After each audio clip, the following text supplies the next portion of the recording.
Well, good morning, everybody. I'm Ed Parcaut. I'm here solo today because Mike Kelly is in the Sacramento region at the California Association of Realtors.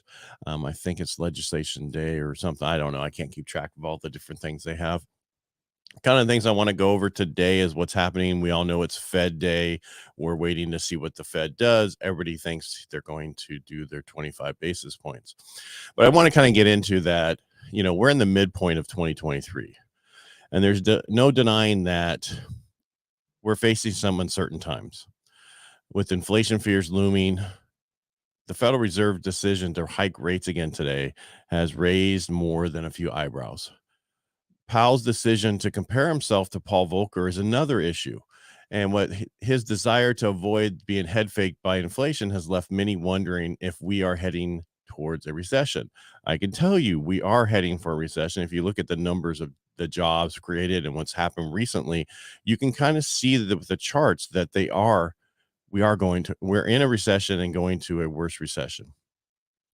These signs are there. There's negative leading economic indicators for the past 12 months. And I have to understand those leading indicators are actually looking in the back. They're not looking forward.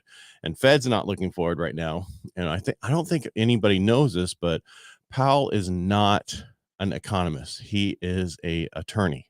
And so, with being an attorney, how does he really know what's going on? There's 400 economists that they pay on the payroll to give them advice, and they're saying, "Hey, we're in a recession. You don't really need to hike rates anymore. You got to get ready to start cutting them." I don't. I don't understand. We've never been here before. Yes, this is different than the 80s and 70s, but it's just a totally different. We've had more job cuts than labor shortages.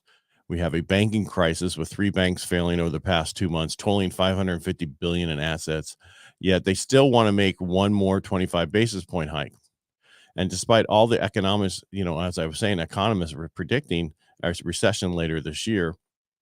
You have to add the ADP report came out today, and it showed a strong job creation component and a moderate wage pressures. But there's been some talk about how ADP has changed their methodology over the last 4 reports, and the market is going, we don't know really if this makes sense and if this is working for us, and so they're ignoring that report today, and that's why the bonds are up. They're up. Bear with me here. They're up 38 basis points. We were up yesterday, and hopefully it's going to depend on what happens with the Fed. If the Fed comes out and says, we're going to be good, here's the 25 basis points, and we're going to look at it and maybe not raise anymore. It's going to depend on what they say, because we all know they're going to raise 25 basis points. That's just a given. However, going forward, we just need to know what they're going to say. So that's kind of all I wanted to get over today is the issue with where we are with the Fed watch. And like I said, I'll come back on around 11 and give you an update of what they said and what we're seeing, what's happening in the market. Don't forget, the CPI report, the PPI report has come in and showed numbers much lower for inflation. And we're going to see this afternoon, and I should say next week, May 10th, those numbers are going to come out again. And if they keep going the way they're going, we're going to see a bigger rally in the bond market as we've seen, which that means the better rates. I also keep looking at the new change with the Biden rule with conventional, and it still makes more sense if you have a FICO score around 650, 680 to still go FHA. Yeah, unless you're trying to buy in a higher price point, and then you have to look at it's going to be more costly, and there's nothing to do about it. I had a person yesterday. We looked at numbers.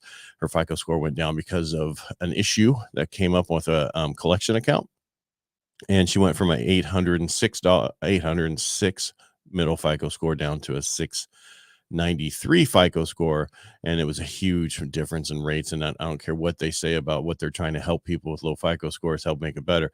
It didn't make it better, and so she would still benefit from going FHA at that time. However, we're going to get that off and fix it so that it will be deleted. So if you ever pay for anything on a credit to have something removed from your credit or pay something on a collection, make sure you get a deletion letter and have them deleted off of your credit report.